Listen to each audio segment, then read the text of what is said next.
ایک طرف انہوں نے عمران خان کو لارا دیا ہوا تھا کہ تم مجھے چیف بناؤ گے تو میں تمہیں وزیر اعظم بنا کر الیکشن میں تمہیں لے کر دوں گا، میں تمہیں الیکشن میں RTS بٹھا کر منتخب کرواؤں گا. اور لیکن اصل میں ہو یہ رہا تھا کہ نون لیگ اور پیپلز پارٹی چونکہ یہ پرانی جماعتیں ہیں سیاسی میدان میں اور وہ جانتی ہیں کہ یہ جو باتیں کہی جا رہی ہوتی ہیں ٹائم نکل جانے کے بعد وہ باتیں اس طرح پوری نہیں کی جاتی، اس لیے نون لیگ اور پیپلز پارٹی انہوں نے عدم اعتماد کے ذریعے ان کو ہٹانا مناسب سمجھا.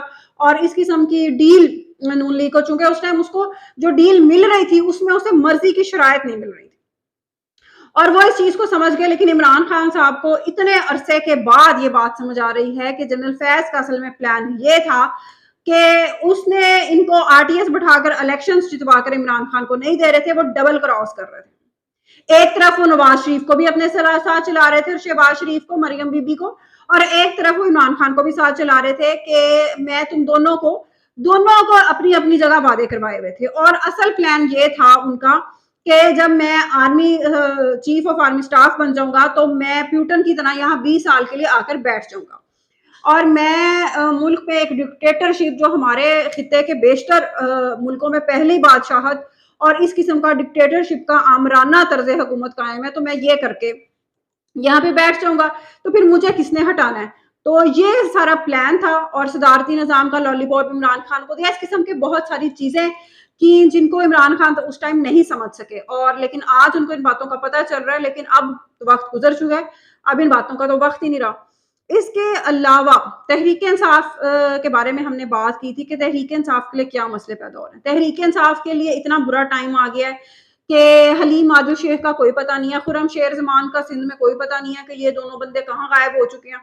اور وہاں کے جو ممبران ہیں 7-8 جو سندھ اسمبلی کے ممبرز ہیں ان کو شو کاز پہ شو کاز ایشو کر رہے ہیں کہ جی آپ لوگ ووٹ کیوں نہیں دیتے اسمبلی میں، آپ نے اپنا اپوزیشن لیڈر ہٹا کر جو MQM کی رانا انصار خاتون ہے ان کو کیوں آپ نے اپوزیشن لیڈر منتخب کروایا ہے، آپ نے کیوں ووٹنگ میں ان کو ووٹ دیا.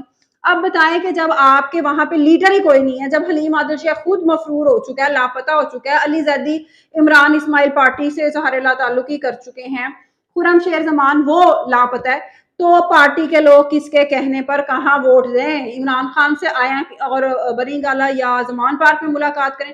تو ظاہر ہے ان کو جو بہتر لگ رہا ہے اپنے حالات کے مطابق انہوں نے اگلا الیکشن لڑنا ہے، انہوں نے لوگوں میں جانا ہے. ان میں سے بیشتر جو لوگ ہیں وہ پہلے اظہار لا تعلقی کر چکے ہیں PTI سے، جس طرح کے سنجے گنگوانی، اس طرح کے بے شمار ممبران ہیں جو آلریڈی PTI سے لا تعلقی کا اظہار کر چکے ہیں. لیکن اس کے باوجود آپ دیکھیں کہ PTI اپنا شو کرنے کی کوشش کر رہی ہے کہ نہیں بھی میں بھی موجود ہوں.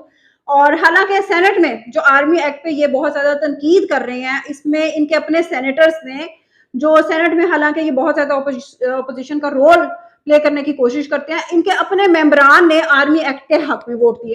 لیکن جب آپ ان کی باتیں سنیں تو باتیں ہوتی ہیں کہ جی دیکھیں ان پارٹیوں نے منتخب کروا دیا، انہوں نے یہ بل پاس کرا دیا، انہوں نے فلانا کر دیا، ٹمکانا کر دیا، اور اب کہہ رہے ہیں کہ ہم سینیٹرز جو ہمارے PTI کے سینیٹرز ہیں جنہوں نے اس کے خلاف ووٹ دیے، اب ہم نے ان سے بھی انویسٹیگیشن کرنی ہے کہ یہ انہوں نے کیوں کیا اور کس کے کہنے پر کیا.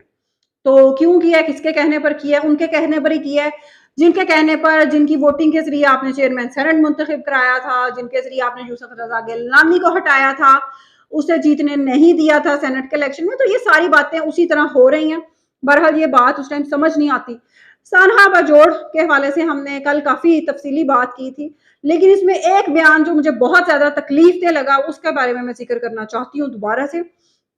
مولانا فضل الرحمان جو کہ پیش تھے عدم اعتماد کی تحریک میں اور یہ سارے دھرنے وغیرہ میں، انہوں نے جی ایک بیان دیا کہ ہم اسی طرح جانوں کے نذرانے ہمارے کارکنان پیش کرتے رہیں گے اور اس ملک کے لیے.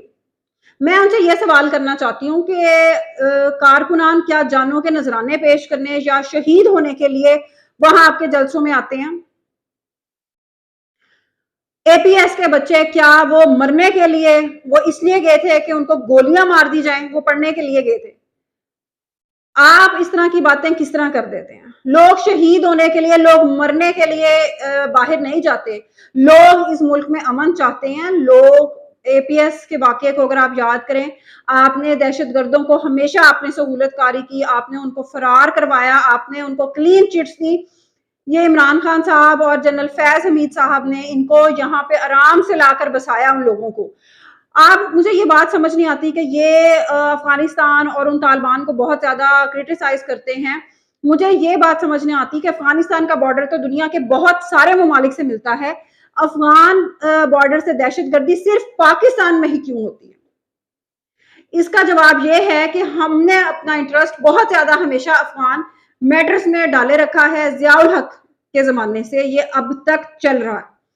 یہ انٹرسٹ جب تک ہم ختم نہیں کریں گے، یہ چیزیں ہم ختم نہیں کریں گے، تب تک یہ دہشت گردی اور یہ مارا ماری اور لوگوں کو مارا جانا اسی طرح جاری رہے گا.